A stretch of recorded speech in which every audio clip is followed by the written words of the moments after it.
今回は絶対音感なし、音楽訓練経験なしでもできる耳コピということでやっていくんですけれども、僕最初にピアノ買った時、シャープとかフラットもわからん状態だったので、多分おそらく普通の人よりもわかんない状態で、今はある程度耳コピができるので、その情報をシェアしたいと思います。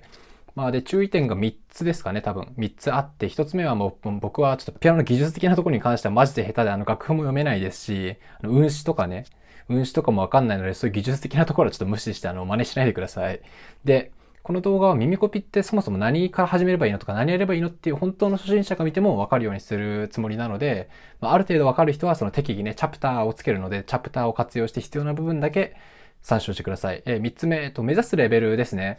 目指すレベルとしては、超絶技巧の正確な、絶対音感の人がめっちゃ頑張った耳コピーっていうのがまずトップにあったとして、その次に、結構すごいね、アレンジとかもできてすごいねっていうのがあって、その下に、耳コピできるんだぐらいのレベルがあったとしたら、その3つ目と2つ目、3つ目ぐらいですね。3つ目ぐらいのレベルっていうことは、最初に言っておきます。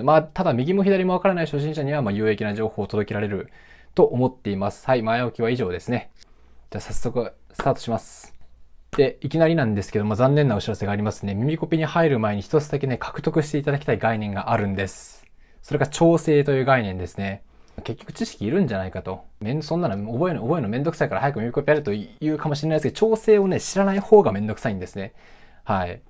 調整を知ってると耳コピが驚くほど楽になるっていうのを今から説明しますね。で、耳コピって何するって言ったら結局音当て確率ゲームじゃないですか。ポーンって音が鳴ったとして、その音はどれですかって言われたら、ピアノって88件あるんですけど、88分の1を当てるゲームじゃないですか。ただ、こことここは同じ、今銅弾いたんですけど、ここ同じ。で、ここ同じって見なしたら一応12個なんですね。ここからここで。12個なんですけど、一応12分の1を当てるゲームですね、耳コピは。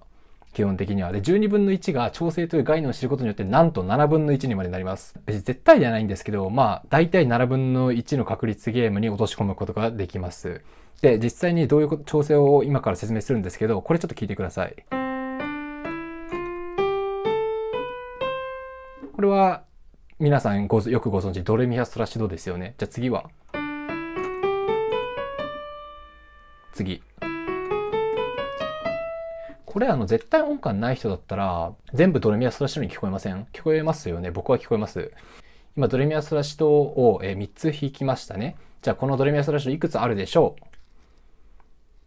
はい、その通り。答えは12個ですね。こっからシまであって、ここから始まるドレミファソラシドがある。レから始まるドレミファソラシドがある。もちろんあれですよ。黒鍵から始まってもいいですよ。みたいな感じで、ね、ここからここまでで12個のドレミファソラシドがあります。長調はね、単調は、今回取り扱わないんですけど、長調は、12個あります。皆さんよく聞く曲何でもいいんですけど、それは調整というのが決まっていて、調整というものが決まっているとどうなるかというと、使う鍵盤が決まってくるんですね。大体7つのうちのどれか12個だったのが7つになります。で、調整ってじゃあどういう風に決まってるのっていうのを説明するんですけど、これ簡単で、このドレミファソラシドって実は音の幅がそれぞれ均等ではないんですね。よく見てみたら、ドレミのドとレの間には1個鍵盤、レとミの間には1個鍵盤が入っているのに、ミとファの間には鍵盤ないですよね。で、そのままいくと、ここ、ファ、ソ、ラ、シ、これ全部鍵盤入ってるんです。でもシとかシからドに行くときにはないんですね。つまり、ミとファの間とシとドの間だけは隣同士の音なんですね。その他は1個鍵盤が絶対入ってると。さあ、これを他の例に当てはめてみましょうということなんです。さっきは確か3つのドレミファソラシドをやりましたけど、じゃあ、ここから始まるドレミファソラシドを作りたいとなった場合は、ここ、今例を押してますよ。例を押してますけど、ここをドだと思い込むんですね。で、ドからレの時は鍵盤が1個挟まってましたね。ド、レ。で、レからミは鍵盤が1個挟まってたね。ド、レ、ミ、鍵盤1個挟まりました、今。で、ミからファは鍵盤が挟まっていない。ド、レ、ミ、ファ、ソ、ラ、シ。で、シとドの間には鍵盤が入ってなかったので、シ、ド。これで、レから始まるドレミファソラシド、二長調って言うんですけど、これが自分で作り出すことができます。で、これで自分で12個を作ってみてください、実際に。毎回これ考えなきゃいけないのって思うかもしれないですけど、もうずっと耳コピしてたら、調整が分かったら、じゃあ、これね、はいはい、この鍵盤使うのねっていうのが分かるんで、まあ、そこは何回も耳コピしていただいたらわかります。はい。音当てゲームの確率が今高くなりました。調整という概念を得ることによって。で、その威力を感じていただくのが、これからになります。実際に耳コピをやってみましょう。はい。じゃあやっていくんですけど、耳コピどうやるかっていうと、まず右手と左手ありますね。右手は、メロディーを入れます。メロディーっていうのは、要はカラオケで歌う部分ですね。カラオケで歌う部分が、右手です。左手はじゃあ何するかって言ったら、左手はですね、和音ですね。和音っていうのは曲全体で鳴ってるジャーンっていうギターとか、いろいろ含めた音なんですけど、それをジャーンって鳴ってるものを、左手で弾きます。で、本当はちょっと余談なんですけど、右手でメロディーとコードを弾いて、左手でベースっていうのが一番かっこいいんですけど、ちょっとそれは初心者に難しいというか、僕もそんなパッとはできないんで、今回初めてということなんで、右手はメロディー、左手は、コードでいきたいと思います。じゃあ実際楽しい耳コピタイムですね。今回はですね、ブルーアーカイブっていうゲームですね、多分。ゲームの BGM を使用させていただきます。ちょっと一回聞いてみましょう。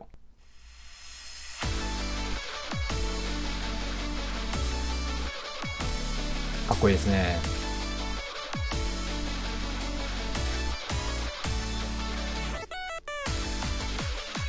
これはちょっとリンク貼っとくんだ、気になる方聞いていただいてですね。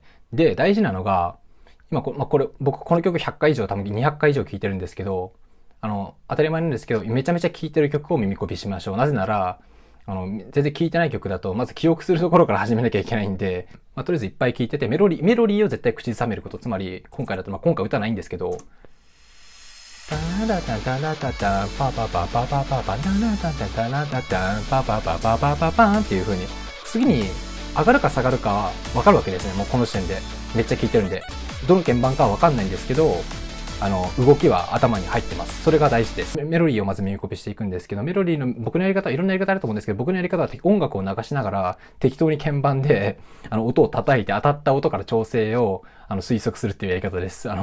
本当に最初はただの確率ゲームです。ちょっとやってみますね。できるかな？あんまりカットしたくないんですけどね。やりますね。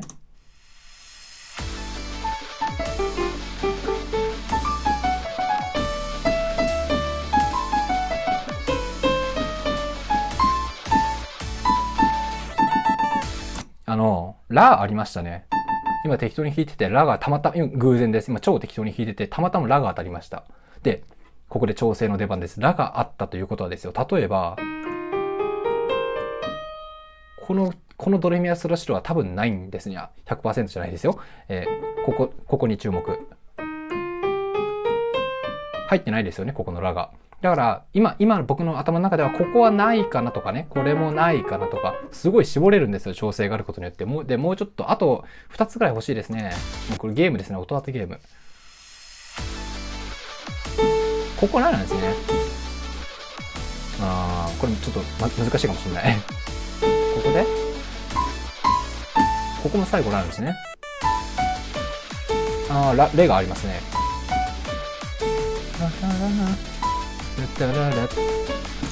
で、頭の中にも音楽入ってるんで、分かってきたら音楽を一回止めて自分の頭の中で音楽を流しながらやるっていう手もありますね。で、今のはペペペペペペペペペペ、ちょっと僕音痴なんで、ちょっとあんまダメなんですよ。逆に音痴でもできるんですけど。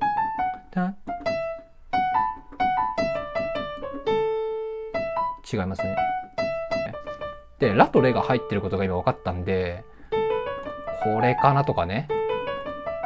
これかなとか、あとは何がある？まだ完全には絞れないですけど、これはないのか。うん。今一応ね、僕の頭の中ではこれかなって思ってます。うん。このドレミアスダシロ、ラから始まるドレミアスダシロかなとは思ってますね。これちょっとカットしないとダメかな。なるほど。死がありました。ここ何なんだ？こうか。で、死があって、これがあって、これっぽいですね。多分これですね。これということにしよう。はい。決まりました。このドレミアスラシドです。ってことは、ここがあって、これに、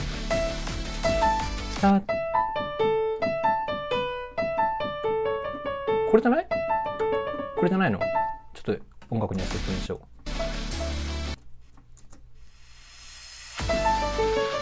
これでしょ。これだよ。楽しくなってきましたね。ここちょっとよくわかんないけど、パーパーパーパーパーパーパーも取りましょう。まあちょっと興味ない人はね、飛ばしてください。どこまでカットすればいいか僕わかんないんで。多分こうですね。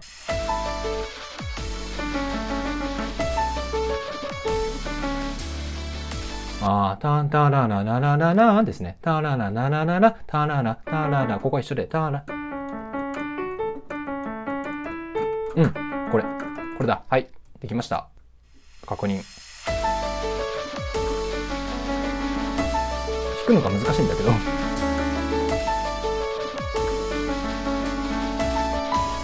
こんな感じ？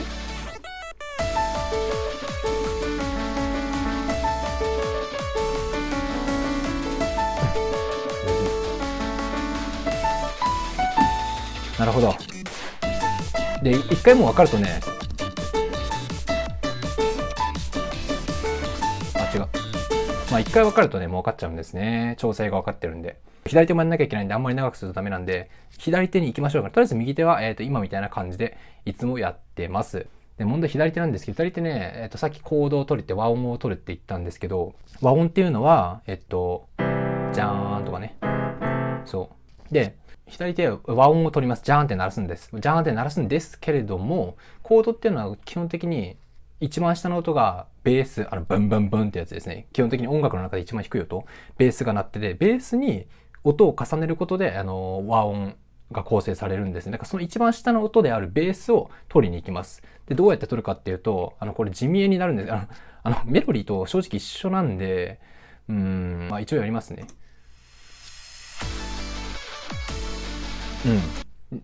じゃーん、じゃじゃーんっていうの分かります？じゃーん、僕も何の音か今分かってないですけど、なんとなく、じゃーん、じゃじゃーんみたいな、いきますね。じゃーん、バッバーン。次は上がりますよね。ここはちょっとよくわかんないけど。バッバーン。ダンバーバッバーンバッバーン。わかりますか？もうね、体全体を音楽に溶け込ませないとね、わかんないかもしれないんですけどね。僕はこの曲めっちゃ聴いてるんで、それできたら当たり前なんですけど、皆さんもね、結構聴いてる曲だったら、こんな感じで多分できると思うんですね。はい。で、今言ったのは、じゃーん、じゃーんで下がってるんですね、ベースが。おそらく。最初のじゃーんを当てに行きます。じゃーんを。で、もちろんさっき言った通り調整あれですよ。これなので、この中から選びます。はい。ここで。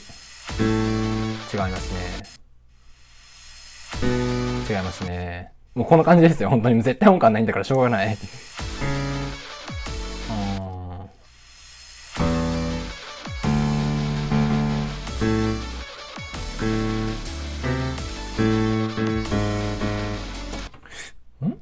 なんだこれ。チャララチャチャチャーンのところ最後これでしたね。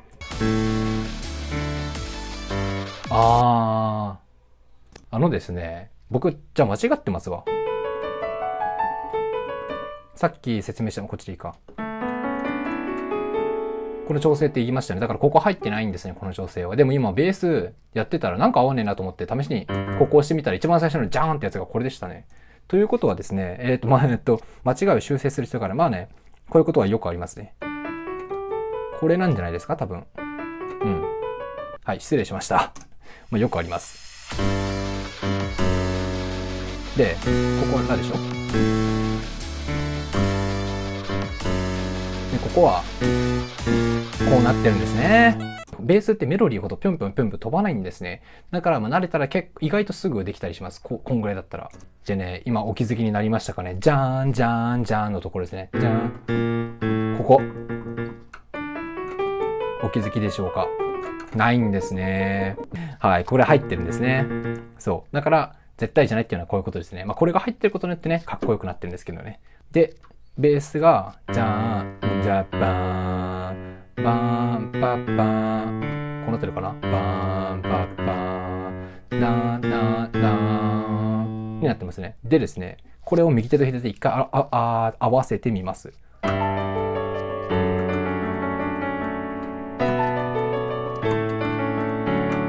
和音しちゃった。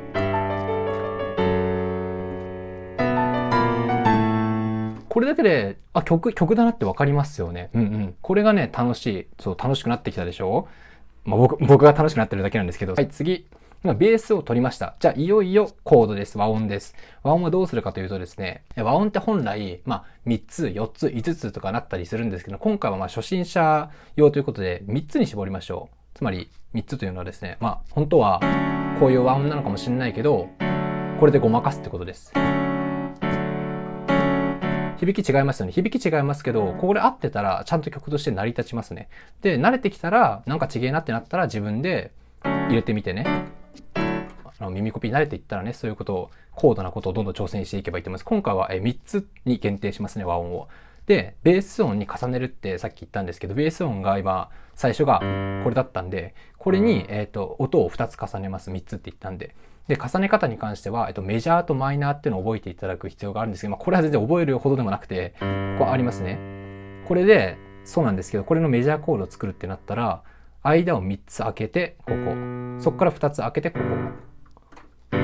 わかります？ここ。3つ開いてますよね。鍵盤が3つ挟まってる。ここ鍵盤が2つ挟まってる。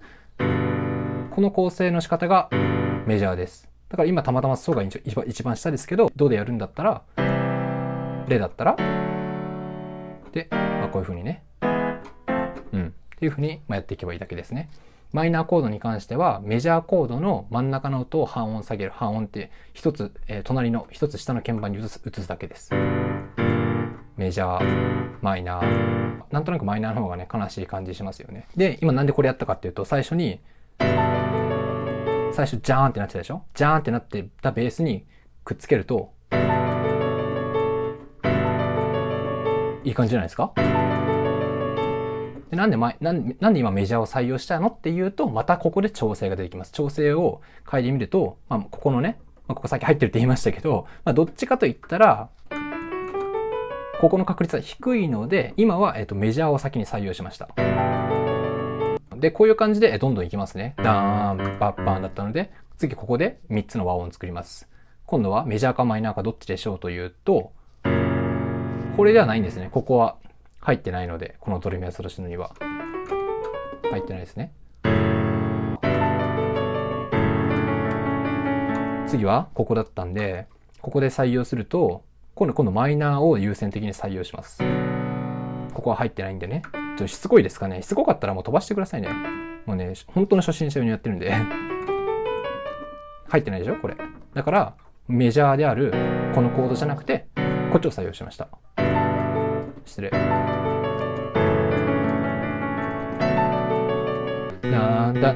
い、ここですね。ここのマイナーかメジャーどっちを採用しますかっていうと、もういいですね。ここは入ってないので、ここね、入ってないので、メジャーを採用しました。ということで、ここの一節だけやりますかね。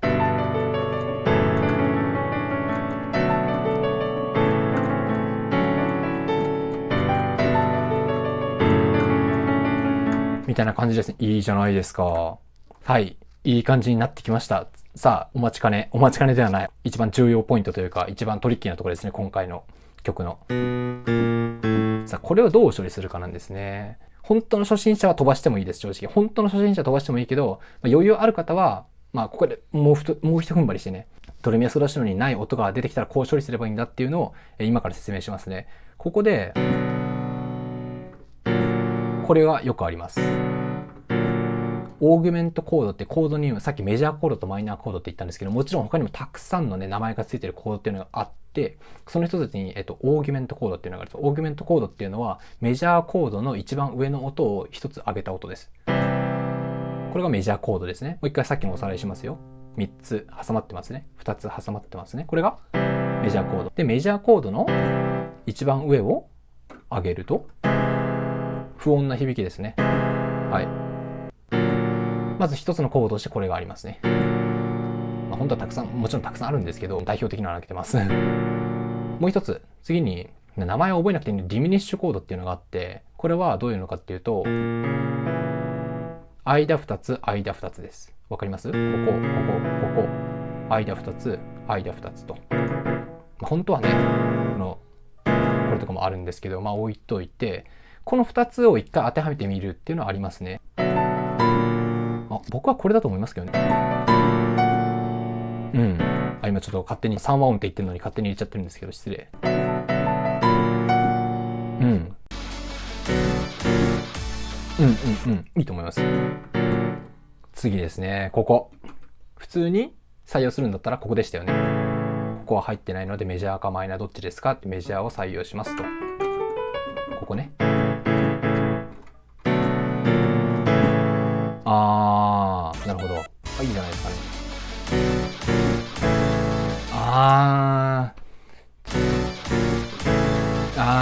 違いますね。違います。これは。ここまでは正直いいと思うんですけど、ここね、違いましたね。で、こっからは正直もう経験則で、こうか。違いますね、これは。これとかかな。多分こうなってますね。で、これどうやって分かったかっていうと、これ残念ながら経験則で、このベースだけ下がるっていうのは、まあ、あります。結構。まあ、あるんで、それを使いました。それはもう慣れです。耳コピを頑張ってください。ちょっと一回やってみますかね。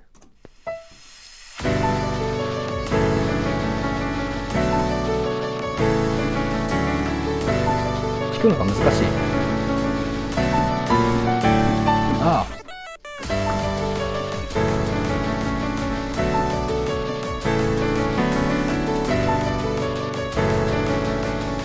バみたいな感じですね。結構いいんじゃない ?8 割くらいは合ってるんじゃないですかね。どうですか？なんかちょっと曲になってきましたよね、実際。最初はなんかメロディーだけでこれ大丈夫かなって僕も思ってたんですけど、一応曲みたいになってきましたね、ちゃんと。で、最後です。今やってるのって、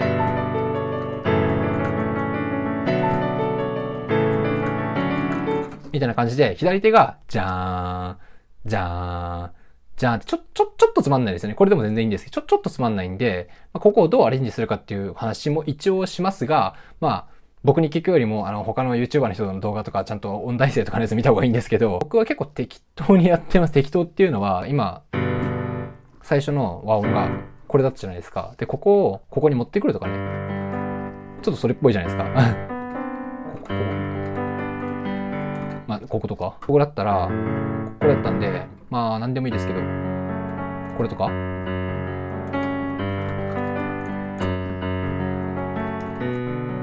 そこら辺はもうね、皆さん自由にね、やっていただいて、多分ネットとかに探したらもっといいアイデアがいっぱいあるんで、それを調べてやってみると。ただ、書くは僕が言ったことですね。コードをちゃんとやって、でそのコードからどう動かすかっていうのは、みんな好きなようにやればいいですね。リズムを変えたりとか。はい。そういう感じになります。いや、ちょっとね、うまく喋れたか自信ないんですけど、まとめると、右手はメロディーで、メロディーどうやってやったかっていうと、僕の場合は音楽をかけっぱなしにして、適当に音当てゲームをして、当たったらそこから調整を、推測するってことをやりました。で、間違えましたね。確かこれだと思ってたんですけど、実際は、これでしたと。で、これでなんで気づいたかっていうと、ベースの音が、ここにあったからです。次、左手はコード、今回コードをやったんですけど、ベースを取るんでしたね。ベースの一番低い、曲の中で一番低い音であるベースを取って、そこからコードをつけましたね。コードというのは、最初は基本的なやつ3つから始めて、メジャーかマイナー。メジャーは一番下のルート音に3つ飛ばしたやつ。2つ飛ばしたやつを重ねたのがメジャーコード。真ん中の音を1つ落としたのがマイナーコードでした。これを調整に当てはまるように、うまい具合に当てはまるように採用していきます。こうですかね。もちろんあれですよ。音楽を聴きながら合わないなと思ったらね、ちょっと、じゃあここマイナーなのかなみたいなね。全然ありえますから。で、一番今回トリッキーだったのが、ここですね。このドレミファソラシドに入ってないのはどうするんだっていうと、じゃーん。オーギュメントというコードを学びました。オーギュメントはメジャーコードの一番上の音を半音上げたやつ、半音一つ隣にしたやつ。メジャーはこうですからね。これのここを開ける。こうなってました。他にもこれとかもあるけどね。そういうのはね、その時にググってやればいいんですよ。こういう感じですね。どうですか？耳コピとは何たるかをちょっとは分かってもらえたんじゃないかと思いますね。はい。で、最後にコード、今いろいろ名前挙げたじゃないですか。ごちゃごちゃって、そんな分かんないよっていう方いらっしゃると思います。音の名前と実際の音の対応付けとかね。で、実は僕昔、音感トレーニングっていうその LINE アカウントを作ってですね、自分用に作ったんですけど、でそれを使うとですね、ジャーンって鳴った音に対してこれはマイナーですか、メジャーですかとかね、ディミニッシュですかとかそういう問題を出してくれるような、LINE アカウントを作ったので、概要欄にね、URL 貼っとくんで、まあ興味があったらそれ遊んでみてください。それで一応コードの名前とそのコードがどういう響きかっていうのを確認できるようにはなると思いますね。はい。いや、長くなったかな、長くなったかもしれないです。いや、こんな感じです。ありがとうございました。